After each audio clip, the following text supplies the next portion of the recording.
राम रावण के दामाद थे तो लड़ाई क्यों हुई? सीता थी लक्ष्मण की बहन तो भौजाई कैसे हुई?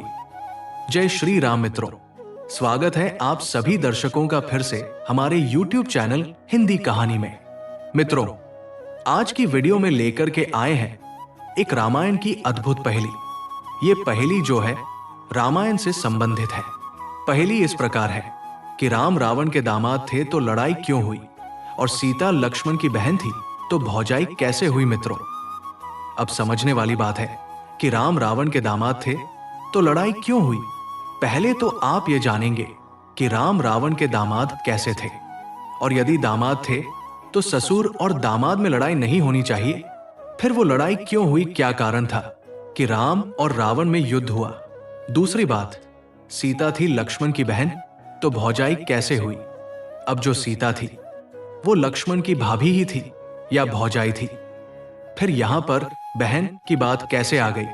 क्या सीता लक्ष्मण की बहन थी या भौजाई थी? फिर बहन का शब्द यहां पर कैसे जुड़ गया? तो दोस्तों, इसी रहस्य को लेकर के इस पहेली के माध्यम से हम आपको इस वीडियो में समझाने का प्रयास करेंगे कि इस पहेली का अर्थ कहां पर मिलता है और सही अर्थ क्या है। वैसे तो कहते हैं कि एक पहेली के कई अर्थ होते हैं, कई कहानियों से, कई कथाओं से उसका अर्थ जोड़ दिया जाता है। लेकिन जो मेरी समझ में आया, जो मैंने संतों और महात्माओं से सीखा, उस चीज को, उस बात को मैं इस वीडियो में आपको समझाने के लिए जा रहा हूं कि रावण के दामाद थे तो युद्ध क्यों हुआ, सीता लक्ष्मण की बहन थी तो भौजाई कैसे हो गई। तो दोस्तों, चलिए बताते हैं इस वीडियो के माध्यम से आपको इस पहेली का अर्थ। आपसे निवेदन है कि आप हमारी वीडियो की समाप्ति होने तक चैनल पर बने रहें, और यदि आपको इस पहेली का अर्थ जानना है तो आपके लिए इस वीडियो को पूरा ही देखना पड़ेगा। वीडियो को अधूरा छोड़ करके ना जाएं, क्योंकि कहते हैं कि अधूरा ज्ञान मनुष्य के जीवन में कभी काम नहीं आता। चाहे वो कैसा भी हो, चाहे कहानी का ज्ञान हो, चाहे कथाओं से ज्ञान प्राप्त हो, चाहे सत्संग से प्राप्त हो, लेकिन अधूरा ज्ञान कभी किसी के काम नहीं आता है। तो इसलिए आपसे मैं यही उम्मीद करूंगा कि आप हमारी वीडियो को पूरा देखें और इस पहेली का अर्थ समझें। चलिए दर्शक बंधुओं, तो बढ़ते हैं आगे। प्रिय दोस्तों, बात उस समय की है जब रावण की लंका में सुख शांति नहीं थी। पाप और अत्याचार के कारण लंका में अकाल पड़ा था। रावण ने अपने राज्य की समृद्धि के लिए एक नई नीति अपनाई। उसने ऋषियों, साधुओं और संतों से कर वसूलना शुरू कर दिया।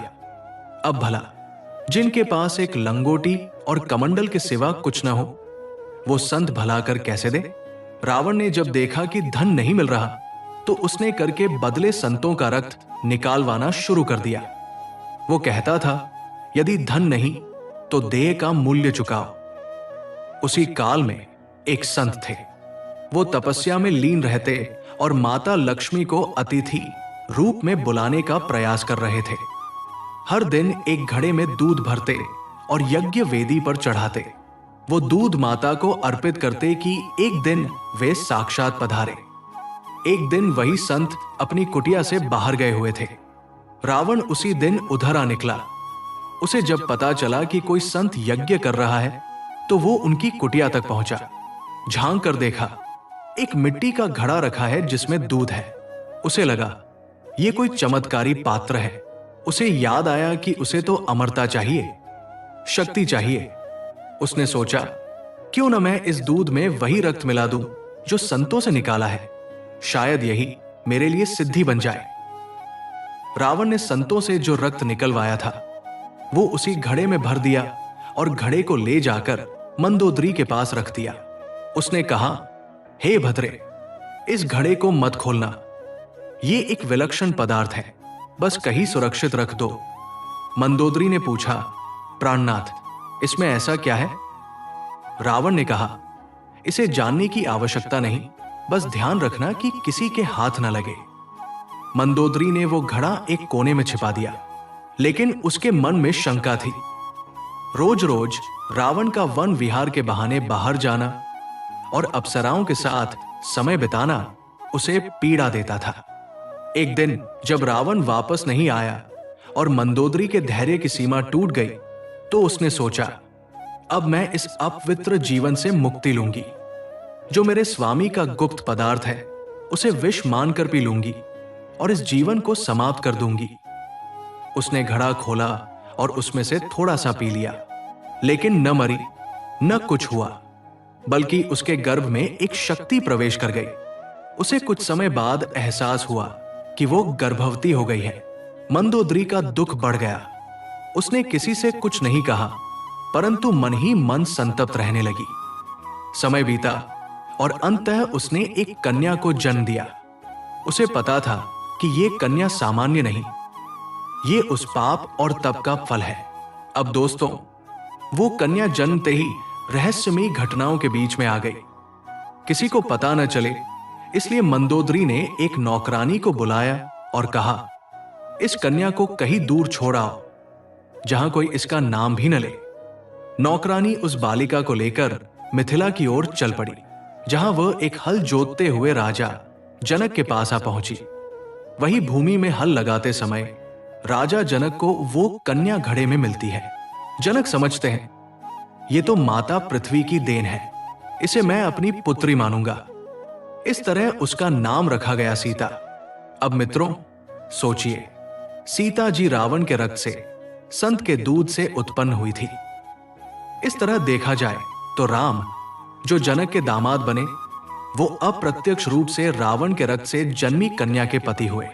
तो राम रावण के दामाद हुए या नहीं? अब आइए दूसरी बात पर, सीता लक्ष्मण की बहन कैसे? तो ये बात एक लोक मान्यता पर आधारित है। कहते हैं कि लक्ष्मण, शत्रुघ्न, भरत सभी राम को ईश्वर स्वरूप मानते थे और सीता को लक्ष्मी। ईश्वर और लक्ष्मी को आत्मीय मानकर लक्ष्मण ने उन्हें अपनी बहन समान मान लिया था। सीता को बहन समान मानकर लक्ष्मण ने अपनी आंखों को धरती से उठा तक नहीं देखा। जब वो लक्ष्मण रेखा खींचकर वन में गए थे, उन्होंने न केवल सीता को बहन माना बल्कि उनकी रक्षा को अपना धर्म समझा। तो जो लोग ये कहते हैं कि सीता भाभी थी, वे सही है, पर जो कहते हैं कि बहन थी, वे भी लोक मान्यता के आधार पर सही है। दोनों बातों के अर्थ है, भौजाई रूप में सीता संबंध से थी और बहन रूप में आस्था से। अब मित्रों आप सोचिए, यदि राम रावण के दामाद थे तो रावण को सीता के अपहरण का विचार तक क्यों आया? क्योंकि वो नहीं जानता था कि जो कन्या उसने एक दिन रक्त के साथ छोड़ी थी, वही आज राम की पत्नी बनकर सामने खड़ी होगी। उसने सोचा, ये तो जनक की पुत्री है, किसी राजकन्या पर विजय प्राप्त कर लूंगा। उसे अपने कर्म का फल युद्ध के रूप में मिला और यही कारण है कि ससुर दामाद के संबंधों के बावजूद युद्ध हुआ।